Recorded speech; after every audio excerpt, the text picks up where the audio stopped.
I knew the day would be trouble the moment I heard the screech of tires outside my barn, followed by the unmistakable smug voice of Karen echoing across my farm.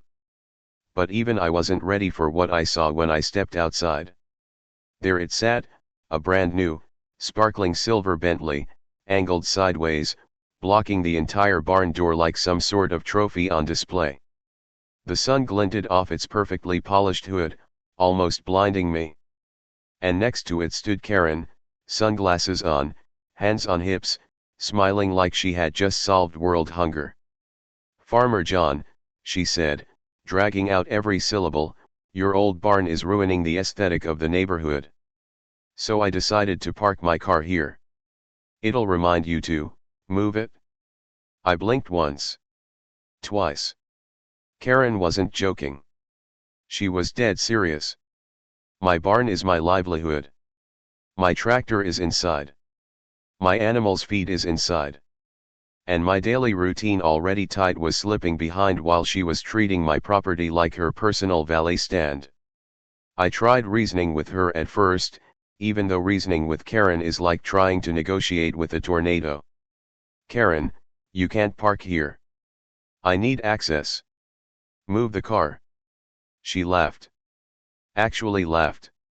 "I'm on the HOA board," she announced proudly. "I have every right to enforce community improvements. And I decided your barn door needs to stay shut until you clean up this whole country look." Country look? On my farm? That was the moment her Bentley's fate was sealed. I took a long, deep breath. "So you're not moving it?" "No," she said, snapping her gum. "And if you try to tow it, I'll sue." I didn't argue. I didn't threaten. I didn't raise my voice. I simply walked back into the barn side entrance. Thankfully she didn't block that one, climbed onto my tractor, and fired up the engine. The roar echoed across the field, drowning out her shriek of outrage. Karen ran toward the Bentley like she was protecting a newborn. "What do you think you're doing? That car costs more than your whole farm." I lowered the tractor's bucket slowly, deliberately, letting the hydraulics hiss with purpose. The look on her face said she finally understood what was about to happen. But it was too late. With one smooth push, the tractor's bucket met the Bentley's hood. Metal crumpled like paper. The windshield exploded inward. The luxury car folded under the weight of rural justice. Karen screamed like she was witnessing the end of civilization. I kept going. Methodically. Calmly. Controlled. When the engine finally settled and the dust lifted, all that remained was a mangled, flattened luxury pancake resting at the foot of my tractor tires. I turned off the engine, leaned out the window, and said, "Next time, just ask." Clean, narrative-driven, matching the tone and pacing of. Karen stood frozen, staring at the flattened remains of her once perfect Bentley like it was the final scene of a tragedy written just for her.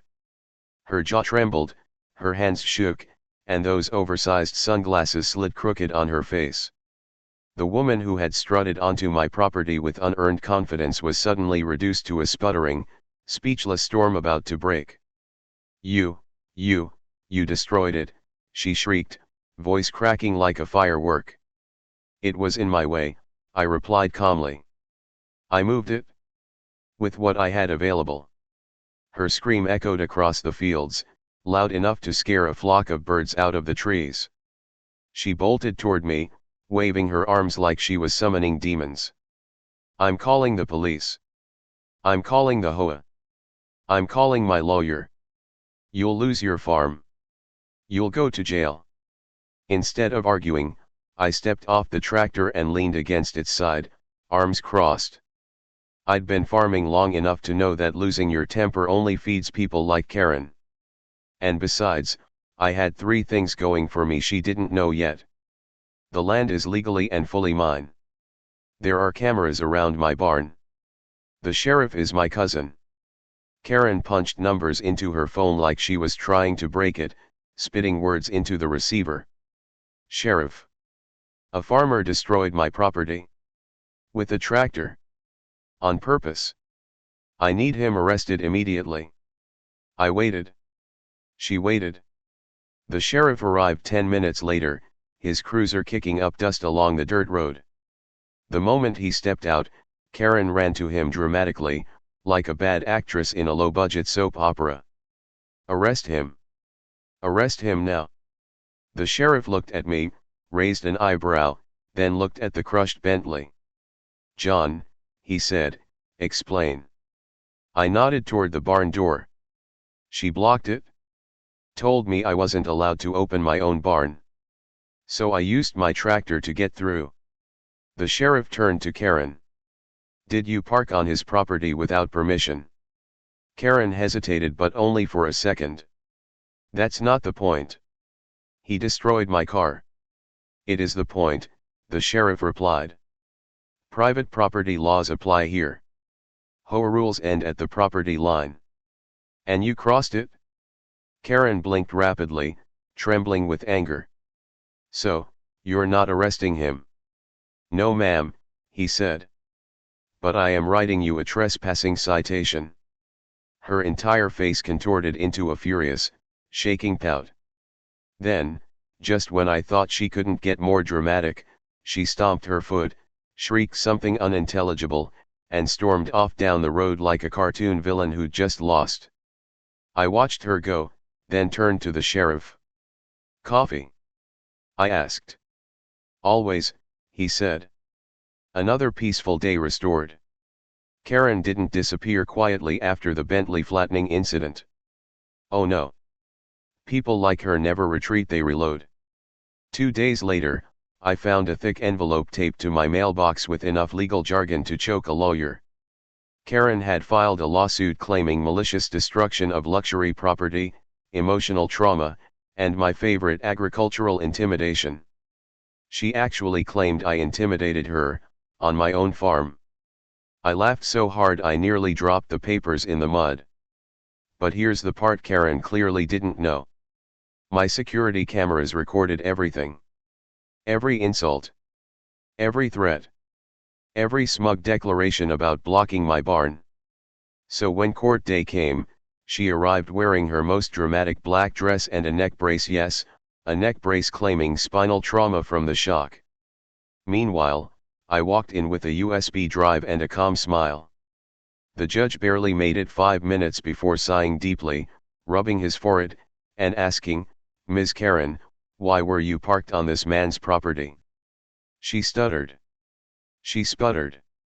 She blamed me, the HOA, the universe, the alignment of the planets, everything except herself. Then I played the footage. Her jaw dropped. The courtroom snickered. The judge's patience evaporated. Case dismissed. Karen fined. Karen banned from stepping foot on my property again. The dust finally settled on the field, and so did the chaos that HOA Karen had dragged into my life. Word about the crushed Bentley spread faster than wildfire in dry wheat. Neighbors, farmers, even people from 2 towns over stopped by not to lecture me, but to shake my hand. Turns out, everyone had a Karen story. Mine just happened to end with a tractor. Karen, on the other hand, spent the next week filing complaints, reports, petitions, anything she could scribble her rage onto. But the sheriff shut her down fast. Footage from the barn cameras proved everything. She blocked private property with her car, and I simply rescued my livestock at the expense of an unforeseen vehicle hazard. The sheriff almost smiled when he said that line. The tow truck came to collect what remained of her Bentley. Or what used to be one. It looked more like a luxury pancake. Karen finally learned that I wasn't the quiet, easy-to-push farmer she assumed. And the HOA? They suddenly became very polite. Extra polite. Sir, this. Of course, that. They even sent a fruit basket. The note said, for your cooperation. Life went back to normal. The barn door opened again without Bentley-shaped obstacles. And every morning, when I walked past the tractor, I swear it looked a little proud of itself, like a loyal guard dog that knew it had defended its home. As for me, I didn't win a battle. I taught a lesson. Don't mess with a farmer on his own land. Especially if he owns a tractor. The morning after the court hearing, sunlight spilled across my farm like nothing had ever happened. But the truth was, everything had changed. HOA Karen's arrogance had finally collided with a force she could never outmaneuver, the law, and the community she'd spent years tormenting. I walked toward the barn, coffee in hand, feeling a rare kind of calm. The tractor sat there, still flecked with dust from that unforgettable day. It felt like looking at an old friend who'd stood beside me in a war. Little did I know, the final shockwave from the Bentley incident had yet to hit. Around noon, the sheriff's SUV rolled up the driveway. I wiped my hands on my jeans and headed over, expecting paperwork or maybe a final statement. Instead, the sheriff stepped out with a grin, not his usual "I'm too tired for your farm drama" grin, but something different. "You might wanna sit down for this," he said. "Is it about Karen?" I asked. He chuckled. "Oh yeah. She's not done making a fool of herself. Turns out, after losing in court, Karen tried filing a civil damages claim against me for emotional suffering and vehicular trauma. Yes, trauma for the Bentley. According to her filing, the car had rights too. The judge dismissed it instantly, but the sheriff came by to give me the part he knew I'd appreciate. Apparently, during the hearing, the judge asked her one simple question. "Why didn't you move the vehicle when the owner asked you multiple times?" Karen answered with pure Karen logic. "Because he shouldn't get to tell me what to do on land I look at every day." The courtroom actually laughed. The judge dropped his glasses on the desk and said, "Ma'am, that's not how property works." But the real kicker? The HOA board had secretly recorded her admitting she parked there to teach me a lesson. They handed the recording over to the sheriff not to help me, but to save themselves. Karen was now suspended from the board and fined for harassment. The sheriff handed me a copy of the recording. "For your records," he said. But the smile on his face said, "For your enjoyment." That evening, I sat on the porch, watching the sun melt into the horizon. The fields felt quieter, the air lighter. Justice had a way of clearing the sky. Karen's Bentley was gone. Her power was gone. And my farm, my rules were finally respected. I didn't crush just a car. I crushed the idea that someone like her could run my life. A week later, just when I thought peace had finally settled across my land, Karen proved she had one last burst of chaotic energy left. It started early in the morning, right as I was feeding the horses.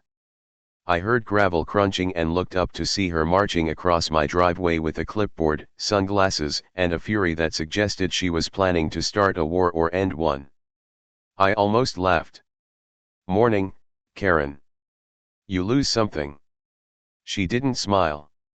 "I'm here on official HOA business." I raised an eyebrow. "You're suspended." She paused, then continued anyway. "That suspension was unfair. I am documenting damages to the community caused by your tractor attack."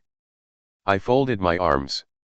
"You mean the damages you caused when you parked illegally on my property?" She lifted the clipboard dramatically. "I filed an appeal." "Good for you," I said. "Did you also file for a reality check?" "That one hit." She stiffened. "I'm warning you. The HOA will not tolerate rogue behavior." Before I could respond, her former HOA president Mr. Gibbons, the only sane person in the group, pulled up in his golf cart, looking exasperated enough to explode. "Karen, stop," he snapped. "You're banned from making decisions until the next board review. And if you keep harassing him, we'll vote to remove you permanently." Karen turned tomato red. "You can't do that." "We already took a vote," he said. "It was unanimous." The silence that followed was delicious. Karen's jaw dropped. Her sunglasses slipped. Her clipboard wobbled in her hand. For the first time since this entire nightmare started, she looked small. Not dangerous, not loud, just someone whose reign had finally reached its final chapter. She stormed off without another word, jumping into her loaner car. The Bentley was still in the repair shop, and apparently, the bill had made her cry. She tore down the road, kicking up dust like a jet taking off from a collapsing runway. Gibbons sighed. Sorry about all this. Not all of us are like her. I know, I said. And I truly meant it. That afternoon, I went to fix the last dent in the barn door. As I hammered in the final nail, something settled inside me. This whole ordeal, messy, loud, ridiculous, had reminded me of one truth. People like Karen don't break you. They reveal how strong you already were. My tractor sat parked beside me, silent but proud. It wasn't just a machine anymore, it was a symbol. A line no one would cross again. And as the sun dipped low, turning the fields gold, I realized something. This wasn't just the end of a feud. It was the start of real peace. 3 days after Karen's meltdown, something happened I never expected. The entire HOA board showed up at my farm. Not in a threatening way, not with clipboards, measuring tapes, or fines, but with nervous smiles and hands shoved awkwardly into pockets like teenagers caught doing something wrong. I stepped out onto the porch, coffee in hand. Morning. Should I get my tractor ready, or are we keeping things peaceful today? They all laughed a little too hard. Mr. Gibbons cleared his throat and stepped forward. We, came to officially apologize. That made me blink. Apologize? Yes, he said quickly, as if afraid I'd change my mind and chase them off. For Karen. For the chaos. And for allowing things to escalate to the point where, well, you flattened a luxury vehicle. Another board member, Diane, small, round glasses, nodded. Honestly, she made all of us miserable too. You just got the grand finale. I leaned on the porch rail. So, what now? Am I supposed to sign something? Pay something? Fight something? No, Gibbons said firmly. In fact, we're removing your property from HOA jurisdiction. That stopped me cold. Wait, you're what? Diane stepped closer, offering a folder. Your land borders the community but was only included on paper because of a very outdated clause. Legally, you can be excluded. And after everything that happened, we believe that's best for everyone. I opened the folder. Clean documents. Legally sound. No tricks. You're serious? I asked. Very, she said. And honestly? You deserve your peace. For a moment, I didn't know what to say. After weeks of screaming, fines, threats, police visits, and one unforgettable Bentley pancake, they were giving me freedom. Real freedom. I finally nodded. All right. I accept. The group visibly relaxed, like they'd been holding their breath for months. But then Gibbons said something unexpected. We also wanted to invite you to our next community meeting. Just as a guest. No pressure. He glanced away. Some of us think you'd be a good influence. I laughed so hard I nearly spilled my coffee. Me? After all this? Especially after all this, Diane said. After they left, I stood there on the porch, watching the dust settle behind their golf carts. I couldn't help but smile. My farm was finally free. My barn was repaired. Karen's power was gone. And the HOA shockingly was trying to fix things. But the funniest part? I wasn't angry anymore. Sometimes the biggest victories aren't loud. They're quiet. Simple. Clean. And as I looked across the open fields, stretching wide and bright beneath the morning sun, I knew one thing for sure. This chapter of my life had finally taken off and landed perfectly. 2 weeks passed peacefully, no surprise inspections, no HOA letters taped to my gate, and certainly no cars blocking my barn. For the first time in months, Life felt normal again. The fields were calm, the livestock quiet, and the sun seemed brighter over land that finally felt like mine again. Then, early one Saturday morning, I heard a knock. A slow, hesitant knock. I opened the door, and there she was, Karen. Except, she didn't look like the fire-breathing dragon I'd grown used to. She looked tired. Drained.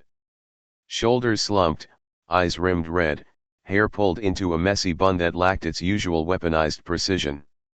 "Can we talk?" she asked softly. That alone was strange enough that I stepped outside. "Talk about what? You planning to tow a tractor next?" She winced. I deserved that. But, no. I'm not here for a fight. She glanced at the dirt as if it suddenly fascinated her. The HOA kicked me off the board. I raised an eyebrow. "I'm shocked." She shot me a look, but there was no venom in it, only exhaustion. "They said I caused too many problems. Too many complaints. Too much drama." A shaky breath. I guess I finally crossed the line. I crossed my arms, waiting. Then she said something unexpected. "I'm here to apologize." It didn't sound rehearsed. Didn't sound like a legal strategy. It sounded human. "Look," she said, voice cracked, "I was wrong. Completely. The car, the fines, the threats, all of it. I thought HOA power meant I could control everything. I thought I was helping the community. But really, I was just bullying people." I stared at her, unsure if it was a trap or if this was genuinely happening. She continued, losing the board position, "It hurts. But maybe I needed it." A pause. "I know an apology doesn't fix the Bentley or the trouble I caused, but I'm sorry." For a while, we both just stood there. The wind rustled the tall grass. Birds chirped. A tractor hummed somewhere in the distance. Finally, I spoke. "Karen. I don't hate you. But I'm not going to pretend everything's okay. What you did was wrong. Really wrong. But if you're trying to be better, good. That's on you now." She nodded slowly. "I understand." Before she turned to leave, she looked back at me. "For what it's worth, you crushing my car. It was the wake-up call I needed." She walked away quietly, humbled, no attitude, no entourage. Just a woman finally recognizing the mess she made. And as she disappeared down the road, I realized something. Spring rolled in slowly, warming the fields one golden sunrise at a time. Life on the farm settled into a rhythm I hadn't experienced in months. Quiet mornings, productive afternoons, easy evenings. No HOA trucks cruising by. No threats. No arguments. Just peace. Real peace. One morning, while repairing a fence along the east pasture, my neighbor Tom pulled up in his dusty pickup. He leaned out the window, smirking. "Man, you really shook things up around here." I laughed. "I didn't plan it. It just happened." "Yeah, well," he said, stepping out, "ever since that Bentley pancake incident, folks around the community have changed. People are nicer. Less tense. The HOA isn't breathing down everyone's neck anymore. You kinda reset the whole place." I hadn't realized it, but he was right. Without Karen on the board, the HOA loosened up tremendously. Rules became suggestions, not weapons. Fines nearly disappeared. Neighbors actually talked to one another instead of tattling. "I guess something good came out of all that chaos," I said. Tom grinned. "Good. Buddy, it was legendary." Later that afternoon, I sat on the porch with a cold lemonade, watching the wind sway through the fields. Everything felt lighter. Balanced. Finally mine again. Then my phone buzzed. A message from Diane, the sane HOA board member. Just wanted to let you know the community voted on a new rule: no HOA jurisdiction within 500 feet of private farm property. Congratulations on your freedom being officially, permanently, legally recognized. I chuckled. About time. But the final piece of closure came the next day. I was at a local feed store when I bumped literally into Karen. She steadied herself, looked at me, and instead of glaring, she smiled. A small, genuine smile. "I'm doing better," she said. "Therapy. Gardening. Trying to be less, me." I nodded. "Good. I'm glad. And," she added awkwardly, "I got a new car. This one isn't going near your barn." We both laughed, an unexpected, strangely healing moment. Driving home, I realized the war that once consumed my life had ended not with another battle, but with growth. Hers and mine. When I pulled into the driveway, the barn doors stood wide open, sun spilling across the floorboards. The tractor sat inside, quiet and harmless unless provoked. I stepped inside and took a deep breath. The farm was safe. The chaos was gone. My story was complete. Sometimes peace isn't something you find. Sometimes it's something you fight for. And sometimes, it's earned beneath the wheels of a tractor.